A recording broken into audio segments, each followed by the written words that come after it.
Miller, thank you kindly for joining us on the I Love CVille Show. It's great to connect with you through our network, every social media and podcasting platform, this show and content upon. We appreciate you, the viewer and listener, joining us with the discussion, the topics of the day, and helping shape the show by offering your perspective in the comments on whatever platform you're watching upon.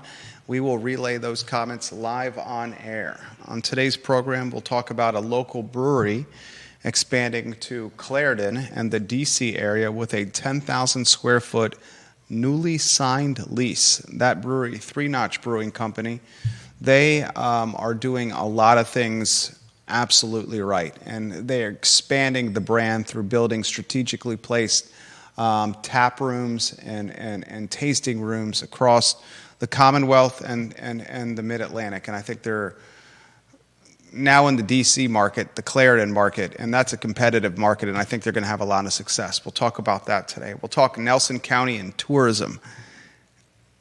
Ladies and gentlemen, beer and wine tourism and the Central Virginia market are absolutely recovered and rebounded from COVID and the pandemic. Nelson County, an article in the Daily Progress, $91 million in 2023 associated with tourism.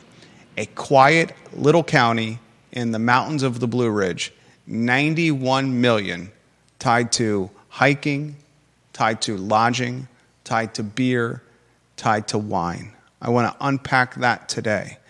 Unlike Albemarle County, where the tourism dollars are creating potentially a housing problem, Nelson County is very much set up to accommodate this kind of demand. We'll unpack that today. I'm going to ask you this question. Carla Williams, the athletic director at the University of Virginia, is she on the cusp of having to fill her two most prominent head coaching positions in her athletic department?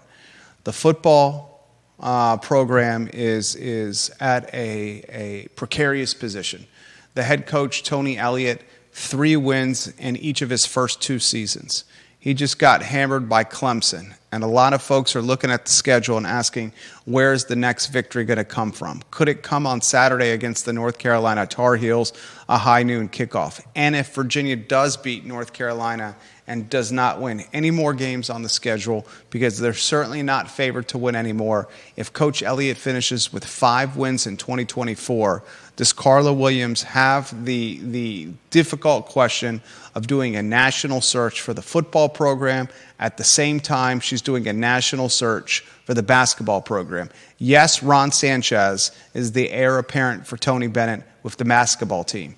However, Carla Williams has said this is an interim title, and we will do a national search for this men's basketball coaching position. Could Ron Sanchez keep the job if he has a fantastic 2024-2025 campaign? Absolutely he could. If it's a mediocre campaign, or they don't go dancing in March, or they're one and done in the big dance, would Carla Williams have 2 national searches at the same time for football and basketball? That's some serious pressure. I want to talk about that today. I think it's a conversation that you're going to hear from a lot of legacy media as this storyline unfolds. Other topics I want to cover on the program today.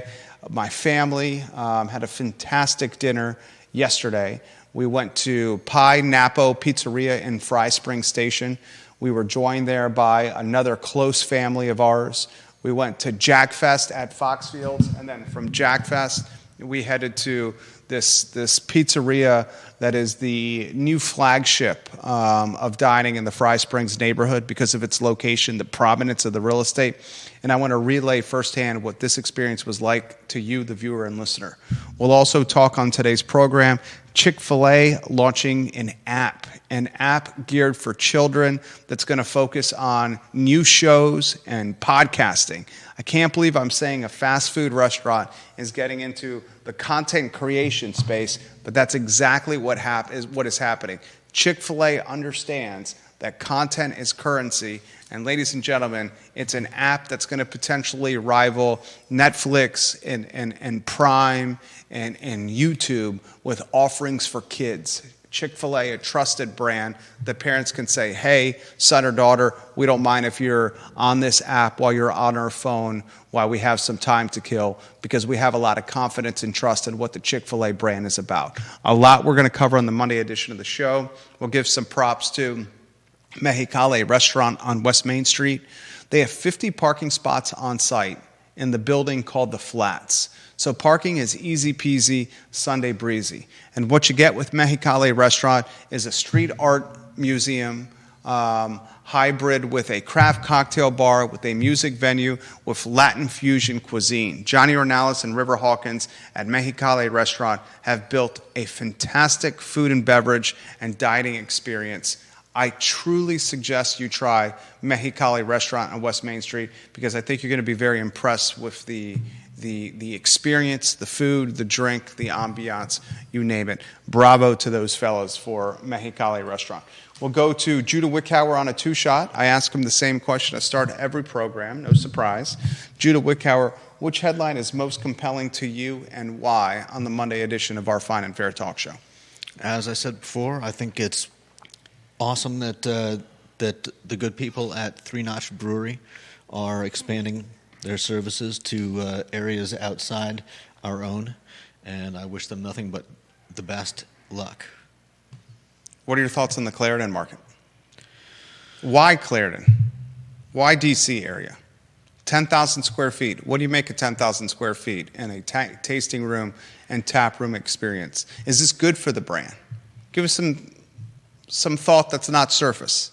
I think it's definitely good for the brand. I think they're a brand that could easily go national, and I think this is a big step in getting there. I think DC is a place that'll help them get their brand, their image out to a wider audience.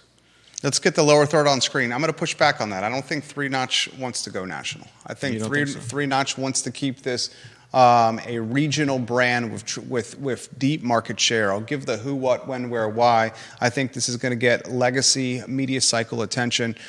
Three Notch has leased about 10,000 square feet, a ground floor space in a location now occupied by Barnes & Noble.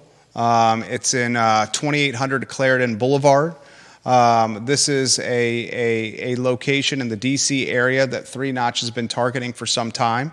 Clarendon is a very densely populated area. It's got high profile and visibility. Citizen Burger Bar, a friend of the program, a client of the program, had a spot in Clarendon for a number of years. As Andy McClure looked to expand the Citizen brand, he did close the Citizen Burger Bar in Clarendon. Mr. McClure did. Three Notch opening in the Clarendon market is promising. I recently, with my wife and our two boys, we went to the old Wild Wolf Brewing Company that is a headquarters now for Three Notch. It was excellent. Beer was good. The food was good.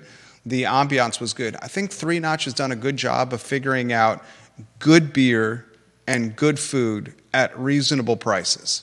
And one of their strategies, which is very clear, is to expand the brand by creating tasting rooms in markets with close proximity to each other, a few hours, 2 to 3 hours apart. You see what Three Notch is doing in Virginia Beach. You see what they've done in Ix Park. You see what they've done in the Shenandoah Valley, now in the Clarendon market.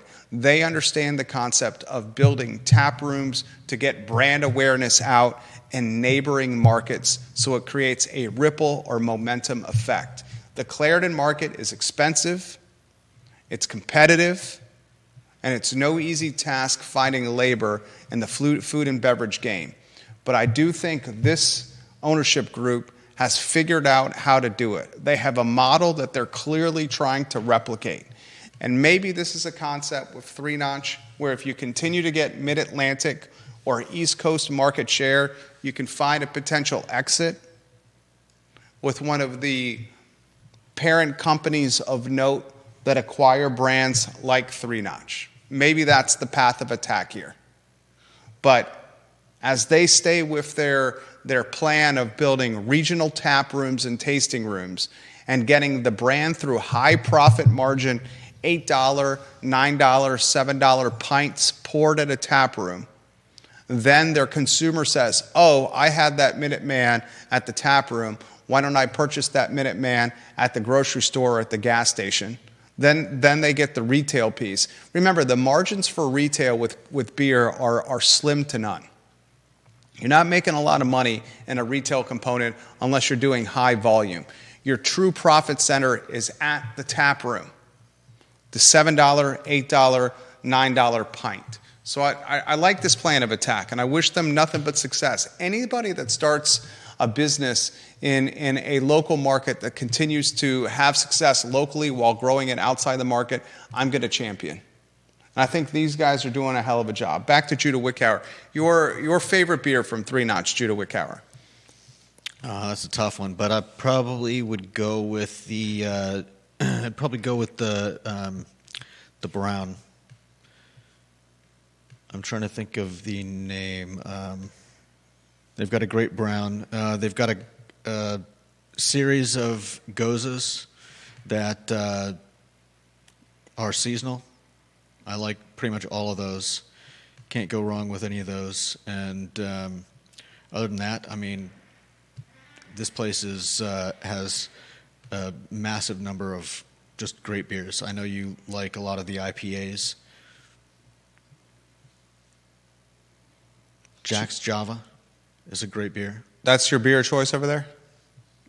I don't think there's one beer that I would choose there. Minuteman for me, Emperor of Clouds for me, all day, every day, and twice on Sunday. My wife would say, as she's watching the program, hey, Jerry, you like Three Notch. You better say to the owners, where's the Ghost? I miss the Ghost.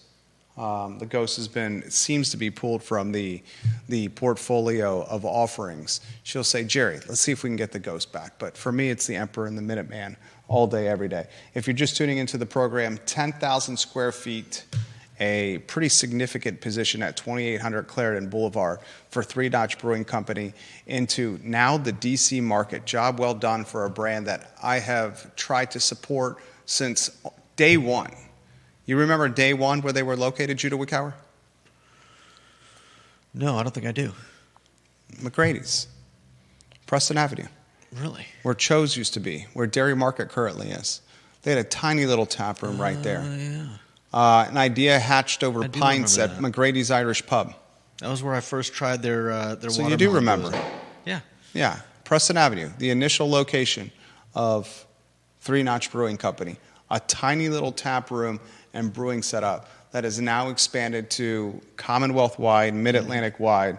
Pretty impressive story right here. Yeah, that was a comfortable little spot. I liked it. Olivia Branch, Rob Neal, thank you for watching the program. Logan Wells, Clayla, we appreciate you watching the show. I think, and speaking of beer, this is a natural segue to the Nelson County news. $91 million in 2023 associated with tourism in Nelson County. $91 million. The market that is Nelson County, the market that is Albemarle County and Charlottesville City, depending on who you speak to, have absolutely recovered from the pandemic. Nelson County certainly has. 5.2% more in tourism dollars in Nelson County in 2023 versus 2022. Now, if you talk to some about the Charlottesville market and the downtown mall, they'll point to foot traffic in downtown Charlottesville being about 1 million visitors down 2017 versus 2023. That's data from Friends of CVille, partner of the I Love CVille Network. The first Thursday of every month, Friends of CVille does a showcase, a downtown mall showcase right here on the I Love CVille Network. That data is based on IP addresses associated with cell phones. They say, hey, over this period of time, 2017 to 2023, we're 1 million visitors down. Nelson County is on record saying, look at how much our tourism is contributing to the vitality of the county.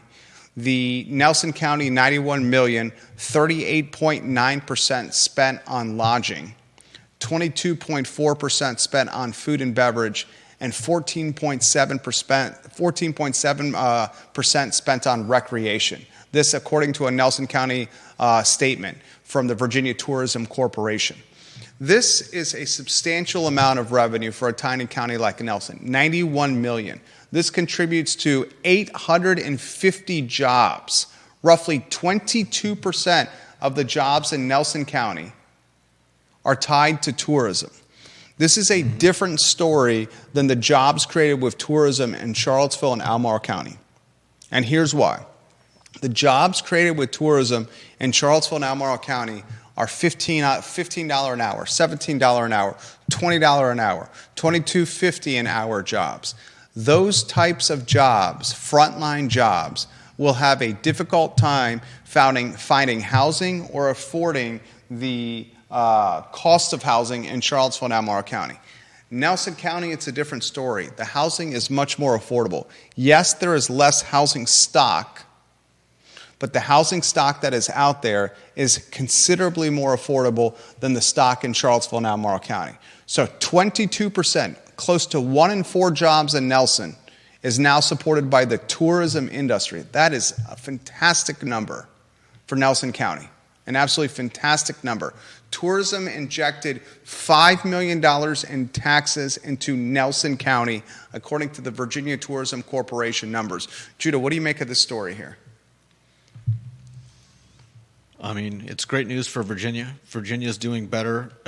They're, like you said, getting back to pre-pandemic levels. Virginia They're visitors surpassed pre-pandemic numbers. Yeah. Surpassed, not getting back to it, exceeded. Virginia visitors are driving $2 billion in state and local tax revenue. That's over 9% more than 2022. I think it's great that Nelson is a big part of that. Favorite brewery to go to?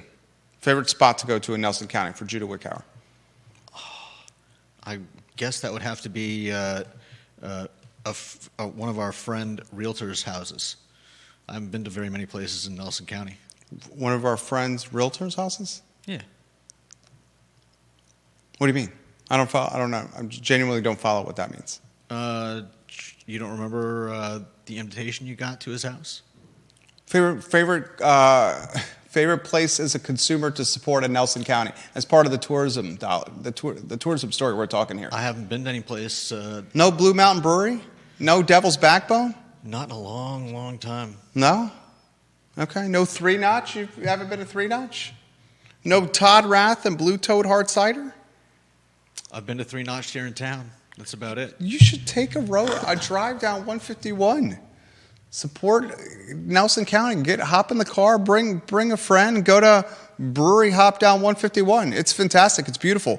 You got the mountains. You got breweries in close proximity to each other. Wineries. How about Bold Rock? You haven't been to Bold Rock? No, I've never been to Bold Rock. Oh, my goodness gracious. Oh, my goodness gracious. I would encourage you to do this. I would encourage you to start from Devil's Backbone in the Wintergreen area and then backtrack from there. You can go Devil's Backbone, you go to Three Notch, you can go to Bold Rock, Blue Toad Hard Cider, Blue Mountain Brewery, and you would have a fantastic time. Get a little food at each place to pace yourself. Make sure you're drinking some water. 150 fun, man. You would love it. And you have not been to any of the breweries or wineries on 151? Not in a while. I've been to them. I've been to Blue Mountain. I've been to Wild Wolf back when it was still around. It's just been a long time. Okay. That would be something I think you would enjoy. The story, $91 million in tourism dollars in 2023. Absolutely unbelievable. Mm-hmm. An unbelievable number that shows the county has recovered since the pandemic. Props to Virginia as a whole. Virginia is a tourism epicenter, ladies and gentlemen. I think the next headline is a storyline that we're going to see in legacy media soon. If you could put the Carla Williams, the UVA athletic director headline up.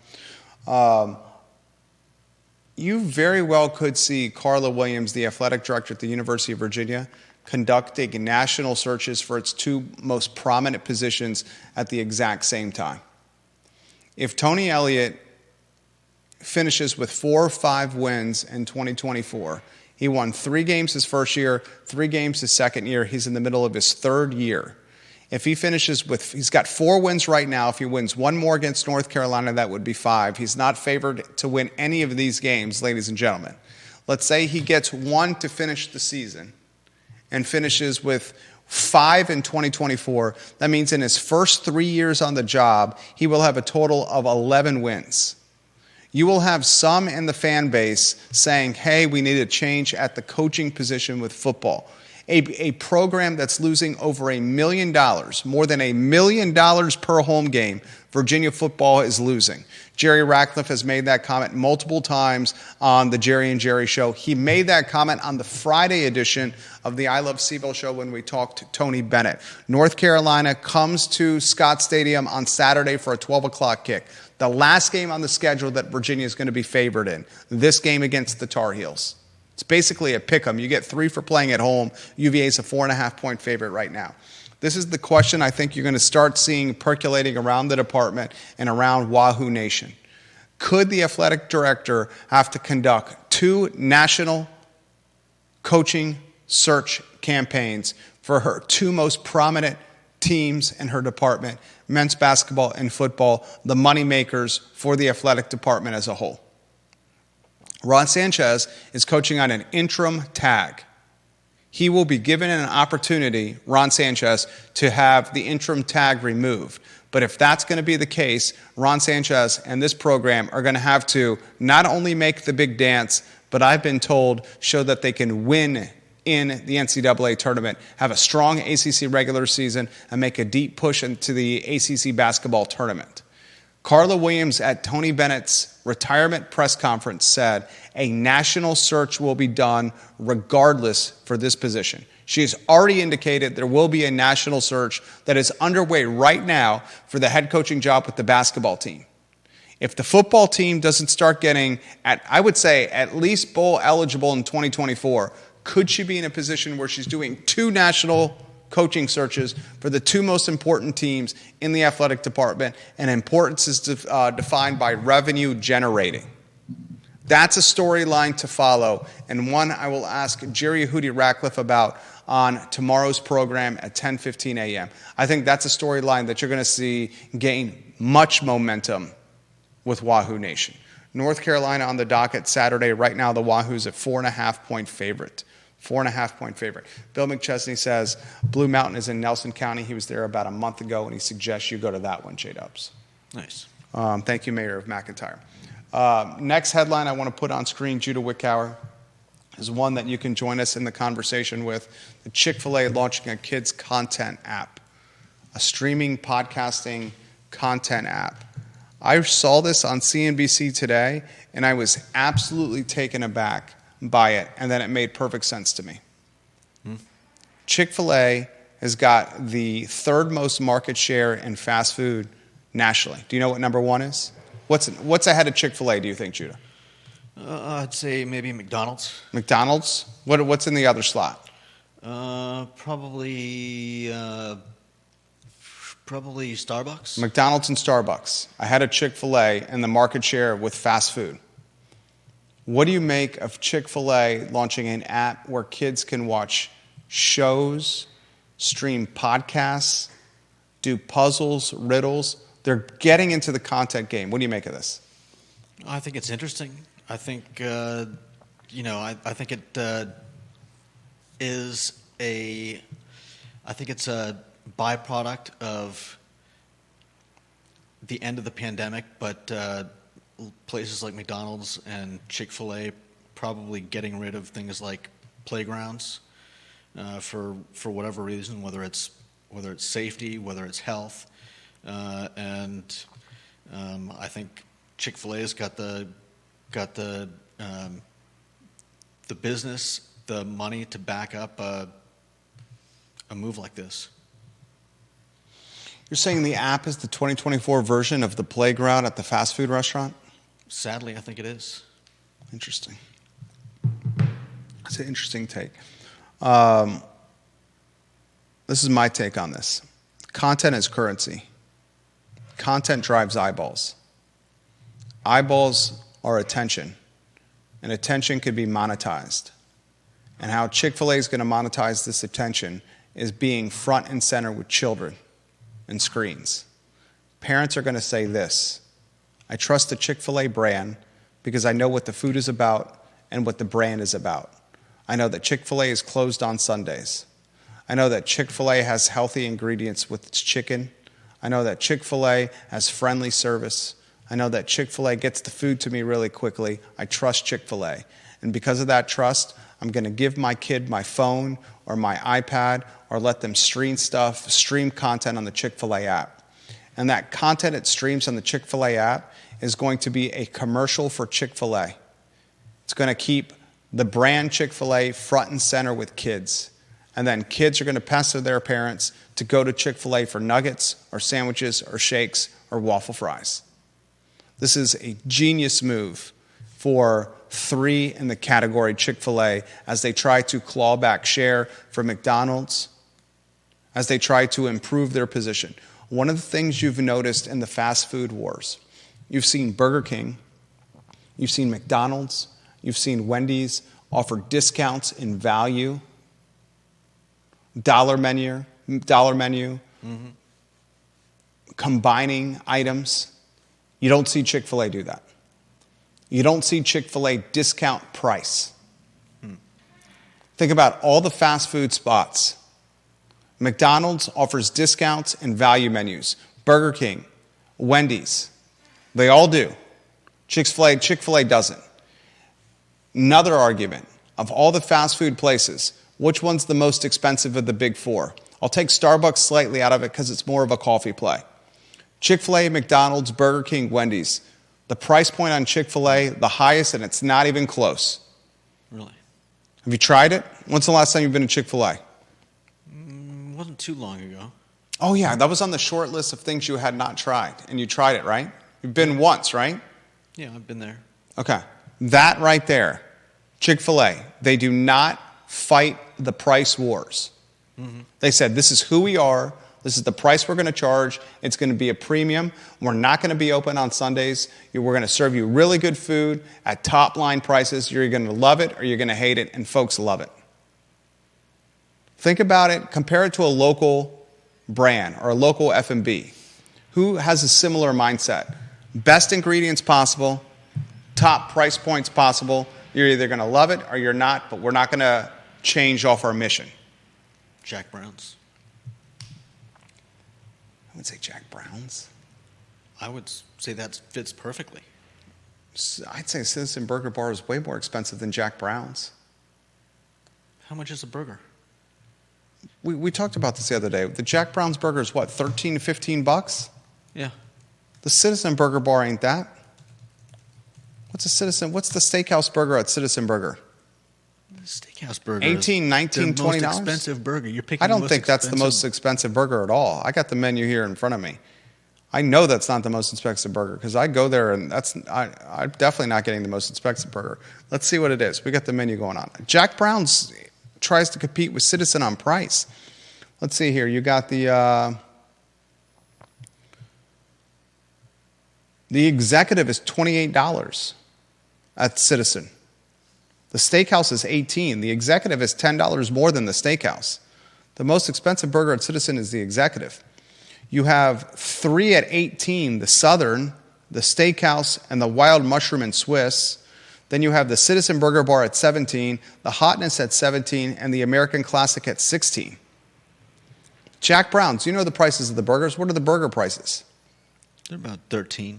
Yeah, so substantially less. Okay. Jack Brown's playing the price game to try to win customers.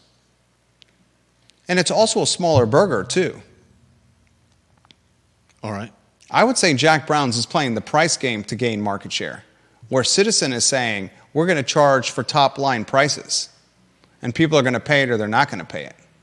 I would say, if anything, Citizen is more aligned with what Chick-fil-A is doing than what Jack Brown's is doing. Jack Brown's, I love both Jack Brown's and Citizen. Yeah. I think Jack Brown's is more in line with, we're going to beat you on price. Okay. Just my 2 cents. Yeah, Deep Throat. Jack Brown's is a bargain relative to Citizen. But Happy Hour at Fitzroy was the best value I found for a burger. I think the best value for a burger. Have you had the burger at the C&O bar? Late night? Not recently. You should try it. Have you been to C&O bar? Yep. Okay. What's your favorite item at the C&O to get? Oh man, I think the last time I was there, I had an old fashioned. Okay. Try the late night burger at the C&O bar downstairs. That's one of the best values you're going to find in Charlottesville. Not even close. The burger is off the chain. Chick-fil-A getting into the content space, that's genius. That keeps you top of mind with kids. There was a time where you could buy commercials in Rugrats, in Doug, in Saved by the Bell, in California Dreams, during Saturday morning cartoons or on Nickelodeon, and you would stay top of mind with kids by buying ad space with Mark Summers. What was Double Dare? Mark Summers? Man. On Nickelodeon? I think that was a little after my time. How old are you? How old am I? Older than you. Older than me, okay. I'm almost 50. Playing it close to the vest over there. I remember a lot of the Nickelodeon shows. What's the Nickelodeon shows you remember watching? Oh, man. I mean, the big one was it Double Dare? Is that what it was called? That's right, Mark Summers, Double Dare. The green slime? Yeah, Double Dare. Yeah, maybe I do remember that. You can't do that on television? That's the one that I remember. Yeah. That's the one that not Double Dare. Was that like a game show? That was a game show. Okay, yeah. I don't think I caught that. There was a time where you could buy ad space in these shows on these time slots and be in front of kids. Yeah. Now you have to be in the content game. And that's what Chick-fil-A is doing. I would not be surprised if you see others do this. Mm-hmm. Time will tell. All right, last topic of the show for today. This is another place you should have been to. Have you been to Napo Pizzeria in Fry Springs? No, I haven't checked it out yet. You would love this. Guys, Napo Pizzeria in Fry Springs, we went, my family and I, our two boys, to Jack Fest in the old, where Fox Fields is located now. Always been located there. We enjoyed Jack Fest. They had bounce houses for kids. They had a beer truck. They had food trucks. They had touch trucks. Our sons got in fire trucks. They got in police cruisers. They got on ATVs and golf carts. They got in dump trucks. They got in an ambulance. They jumped in multiple bounce houses. Mom and Dad had beers from the Random Row beer tent. Spent a couple hours there under the sun, getting the willies out. And then our friends and I and our family, we went to Napo Pizzeria in Fry Springs Station. We got 3 pizzas. We got the hot pepperoni, spicy pepperoni, a pepperoni, an Italian sausage. We got Peronis for the parents, waters for the kids, and we finished with 5 gelatos for everyone there. I think the tab was like $140 for all that stuff. It was absolutely fantastic. The pizza is light, it's airy, it goes down easy. I have a slice for lunch after this show is over, the hot pepperoni with the peppers that come on it. This place was dynamite. It was absolutely dynamite. And I would say this, what Johnny Ornelas has done with Guadalajara, with Napo Pizzeria, with those Barcos. Have you tried the New Jersey cake donuts in Fry Springs Station yet? The Marie Bette offshoot? No. You would love that. You got to get out there. You would love that. The cake donuts from New Jersey are fantastic as well. That Fry Springs corridor is a culinary destination. And Napo Pizzeria exceeded my expectations. Well, that's great. So it's a good what's the word I'm looking for? Now that the fifth, what is it? Sorry. Now that the pizza place on the corner is gone, we have a suitable replacement. What pizza place on the corner? What was it called? I'm drawing a blank. Where? Which corner? Down there by where isn't Pineapple on? You're talking about Anna's? No. Anna's Pizza on Maury Avenue?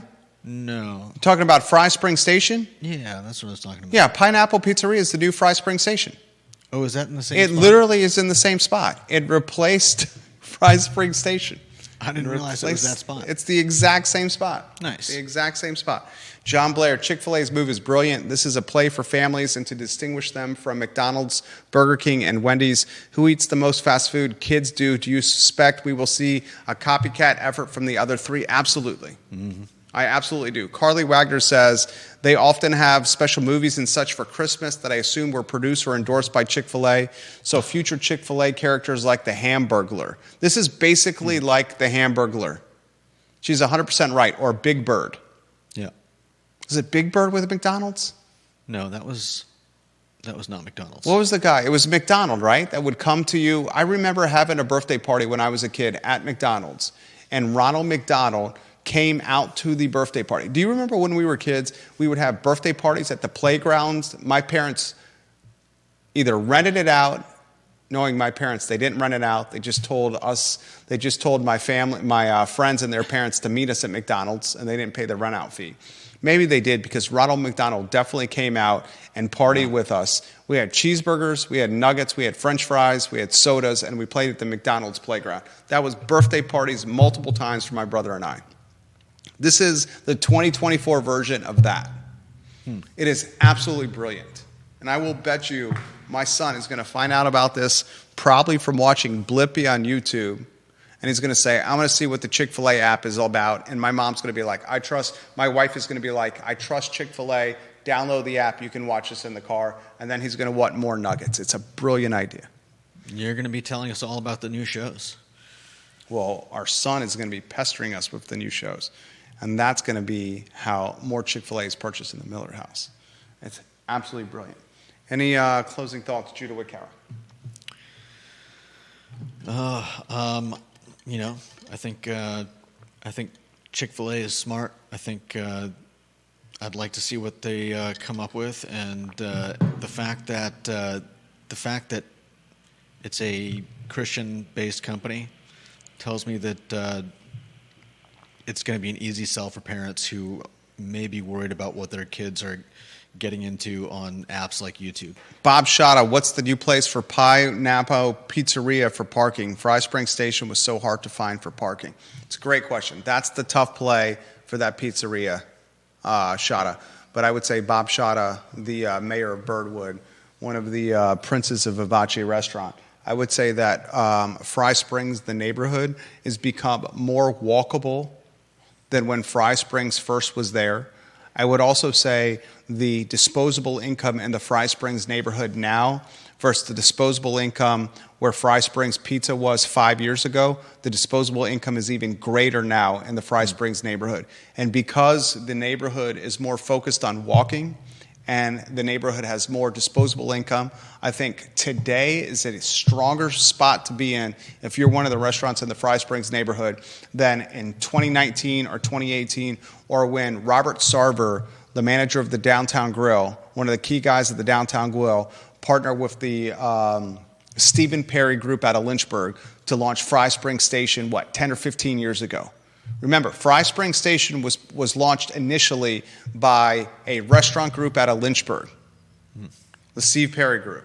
And then it transitioned from that to P.K. Kamath and his team taking over Fry Springs Station. And now it's I was so impressed by the pizzeria in its current iteration. Nice. The Monday edition of the talk show, Judah Wickauer, Jerry Miller. Thank you kindly for joining us. So long, everybody.